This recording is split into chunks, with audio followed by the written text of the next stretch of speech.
Hi and a very good evening. My name is Aliff Shauqeen bin Nur Muhammad. My matric number is 2112909994. And today I will be explaining about my lab 2.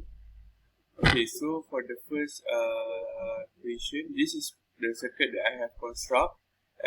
This is the resistive load circuit, and as you can see, this is the circuit, and above of the circuit there's the output voltage, the waveform. Okay, so this is the input voltage.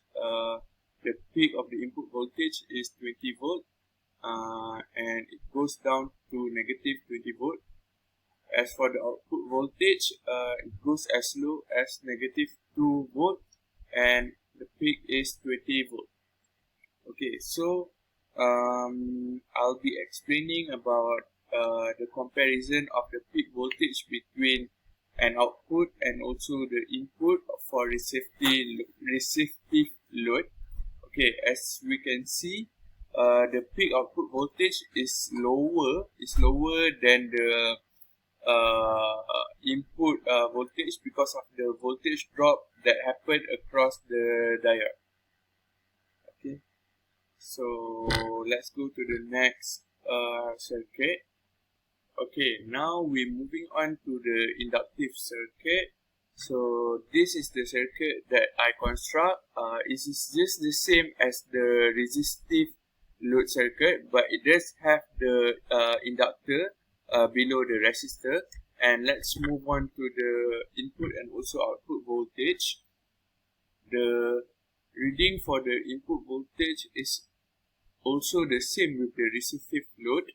But we can see they're slightly different on the output voltage. Okay, I'll explain a bit of the effect of inductive load.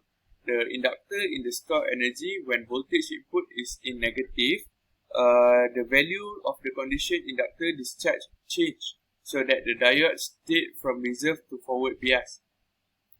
When the inductor is fully discharged, the diode will be in the reverse state. So the last part is gonna be the freewheeling. Let's go. Okay, so the last circuit that I construct is inductive load with freewheeling diode. As for the last circuit that I construct in question 1, so as we can see, there's an additional of diode in the between of diode 1 and resistor and also inductor. So let's just go straight to the input and also the output voltage that I get. So the input voltage is also the same with the circuit that I've constructed previously, which is resistive load circuit and also the inductive load circuit. So as we can see, the output voltage, the output waveform of the circuit is it goes max to 20 volt. It does has an average of 9 volt reading, and also the lowest reading is negative 2 volt. Okay, so I'll be explaining a bit about the effect of freewheeling diode in this inductive load.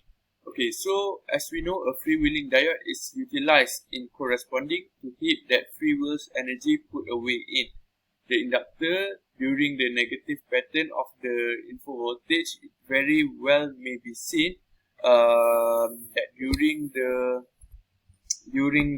what we do call the positive half cycle after the utilization of the entryway signal in the voltage. So what I can say, perhaps the current is the mix of the transistor current when it sets off ensure half cycle freewheeling diode current when the transistor of the what do we call transistor of the converse one-sided and the energy put away in inductor is met through the forward. Okay, if we do compare practical and theoretical, the result obtained in practical result is a bit different compared by theoretical result. This is because the theoretical result is using the ideal diode compared to practical diode. So the practical diode might be slightly affected by the previous lab. So the diode will consume some of the energy, and this will result difference between the results, slightly difference, but not that much. Okay. Last, what can I conclude is the different diode will have resulted a different result. That's for sure.